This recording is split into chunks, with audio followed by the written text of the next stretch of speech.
right, here we go. Get down.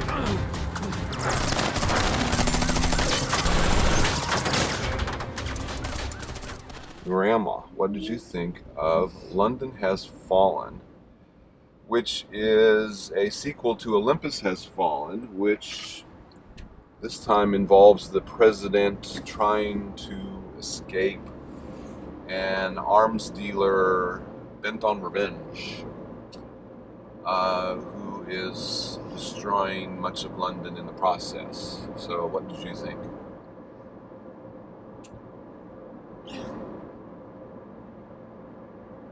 At first I didn't know what to expect. I knew that it was going to be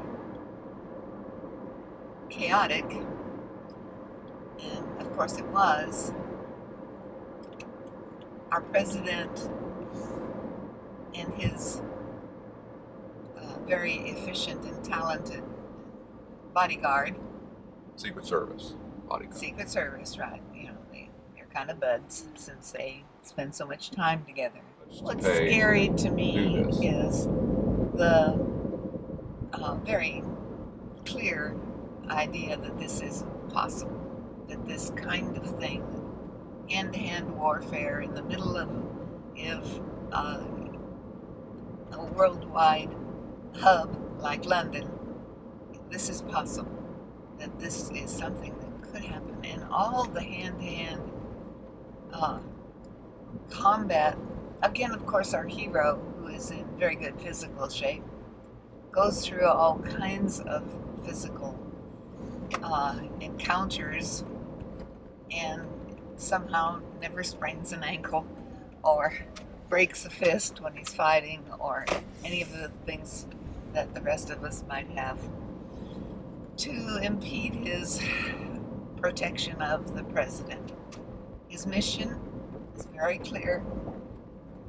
That is to keep the president alive and keep the revenge-seeking person from achieving his goal, which was very clear from the beginning. Gather all these leaders of the Western world and eliminate them. Well, how did the movie do, though? Well, I had to admit that the mayhem was overwhelming, because it went on and on and on, whether they were above ground, below ground, in the subway, in a tower, next to Westminster Abbey, you know, in a bulletproof car, wherever they were, it was mayhem all around. And they got rid of one group of bad guys, and whong, here comes another. Now they're on motor scooters, or, you know, they're scooters, huh? Well, motorcycles, whatever they were. I think they could do better than scooters, I think. But here comes another swarm of bad guys, you know, out to capture and execute the president on live television so that the whole world could see it. Since our Secret Service guy and the president, they were among the remaining few of the So what did you world's think leaders. of the movie? You keep talking about the story and what was going on, but how was the movie good? Did you like it or not like it, or it was upsetting to me because it was just too real? Too real. You go with a premise that's a possibility, that it's so horrible that you can hardly even imagine it. So are you saying you didn't like it because it was so real, or you I think the movie liked it makers because did it was a good so real? job. They did a good job of preventing this possible scenario and scaring the daylights out of me. Yes. Okay. So yes, I think they achieved their mission. So it scared you, but you didn't like it. Well, I don't like to be scared like that, you know. But they did achieve that goal, if that was their goal. What did you think of all the mayhem? I thought it was quite good. Again, I think that you know as what you're saying about again Gerard Butler, the Secret Service man. Again, him being sort of he's not getting hurt that much, and he's keeps going. He's Like able to continue. yes, and again, you sort of know. Even Again, the president does pretty well. With well, all again, the physical it's damage. like the first movie in that it's again they make it very real, and again it was very intense. It was. Again, the action was very good.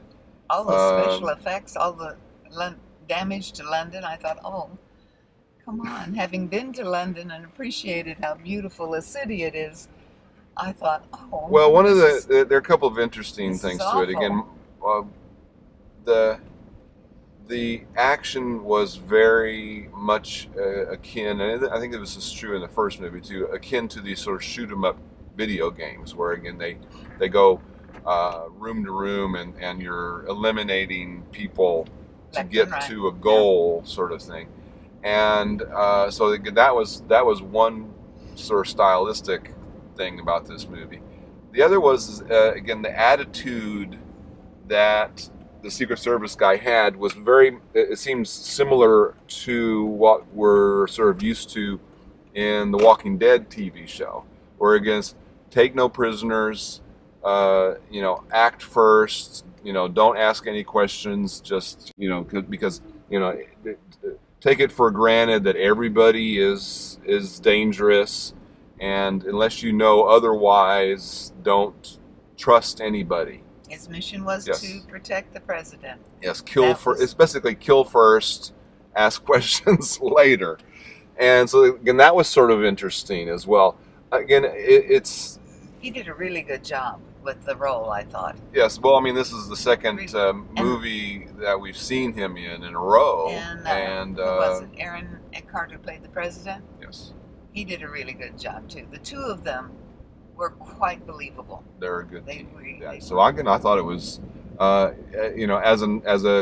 as a good sort of shoot 'em up action film with lots of blood and violence. They certainly achieved that. It was pretty good. They did. What is your final report, Grandma? Oh yeah, I would recommend you go see it. Just brace yourself for a fantastic ride through London streets, alleyways, buildings, monuments, saving and lots of action and violence, saving the president, explosions. Yes. I think that it's a good film, and they certainly achieved the goal. So any thumbs on this one for you? Thumb up. Yes. One thumb. One thumb. Two thumbs is reserved for the very, very best films we see. Okay. This one's good enough for one thumb. Okay. Yes.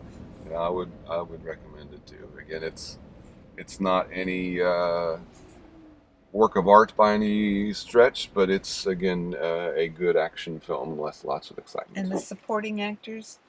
It has a good bunch of supporting actors: Morgan Freeman, Angela Bassett, a lot of. They were very good in their roles. They were very believable too. Yes. Okay. So altogether, that's good. Hold your breath. But it was a good movie. It was.